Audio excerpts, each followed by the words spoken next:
வாக்கியப்படி பார்த்தீங்கன்னா இன்று காலை 11 அதாவது 7 மணி அந்த 11:07 வந்து பார்த்தீங்கன்னா எங்கேருந்து எங்கே மாறுறாரு நம்ம குரு பகவான் அப்படின்னு பார்க்கும்பொழுது மிதுன ராசியிலிருந்து கடக ராசிக்கு பயிற்சி ஆறாருங்க.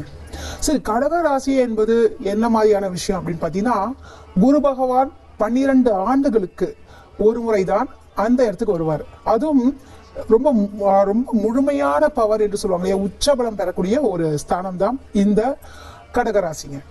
இந்த இடத்துல குரு பகவான் என்று பெயர்ச்சி அடைகிறதுனால என்னென்ன ராசிகாரனுக்கு எப்படிப்பட்ட ஒரு பலன்கள் அமையும் என்ற விஷயத்தை தான் நம்ம பார்க்க போறோம்.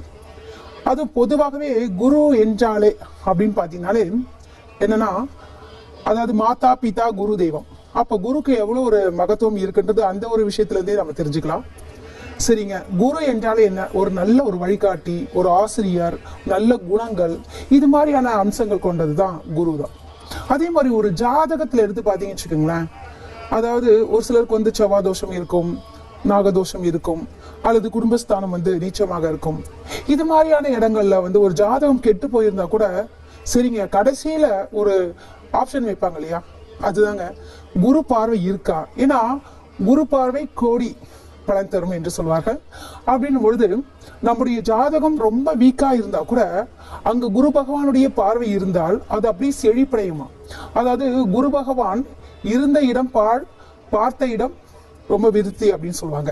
அப்படின்னும் பொழுது அந்த குருவனுடைய பார்வை இருக்கு இல்லையா, ஒவ்வொரு கிரகங்களுக்கும் சில பார்வைகள் இருக்கு. அது பொதுவாக வந்து எல்லா கிரகங்களுக்கும் பொதுவா 7வது இடம்ன்றது பார்வை ஸ்தானம் சொல்லுவாங்க. ஆனா குரு பகவானுக்கு ஒரு ஸ்பெஷல் விஷயம் என்னன்னு பாத்தீங்கன்னா 5ஆம் இடம், 7வது இடம், 9வது இடம், இந்த 3 இடங்களில் வந்து குருவுடைய பார்வை விழும்பொழுது ரொம்ப விசேஷமாக கருதப்படுது.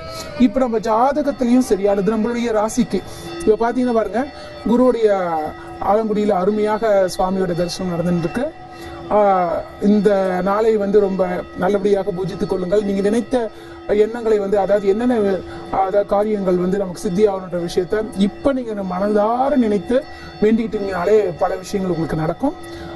சுவாமி கிட்ட நல்ல ஒரு சொல்லுவாங்க இல்லையா, ஒரு சங்கல்பம் வைத்து இன்று பூஜிங்க, நல்லதே நடக்கும். சரிங்க, இந்த குரு வந்து எந்தெந்த ராசிக்காரர்களுக்கு மிகவும் சிறப்பாக இருக்குன்றது பார்க்கலாங்க. ஃபர்ஸ்ட் வந்து பாத்தீங்கன்னா, இப்ப மேஷ ராசி என்பவர்களுக்கெல்லாம் 7.5 சனி நடந்துட்டு இருக்கு. அவங்களுக்கெல்லாம் ரொம்ப கஷ்டப்பட்டு இருப்பாங்க, என்னடா இது நமக்கு 7.5 ஓடிட்டு இருக்கு, எப்படி இருக்கும் இந்த குரு பயிற்சி அப்படின்னும் பொழுது, இந்த ரொம்ப வெயில் காலத்துல ஒரு வறண்ட பாலைவனத்துல அந்த மழை துணி வந்தா எப்படி இருக்குமோ அது மாதிரிதாங்க இந்த குரு வந்து 4வது இடம் என்று சொல்லக்கூடிய சுகஸ்தானத்திற்கு வர்றதுனால மேஷராசி என்பவர்களுக்கு பல விஷயங்கள், தடைப்பட்ட விஷயங்கள் எல்லாமே சக்சஸ்ஃபுல்லாக கூடிய விஷயமாக இருக்கும். 4வது இடம் என்று எதை குறிக்கிறது அப்படின்னு பார்த்தீங்கன்னாலே சுகஸ்தானத்தை குறிக்கிறது,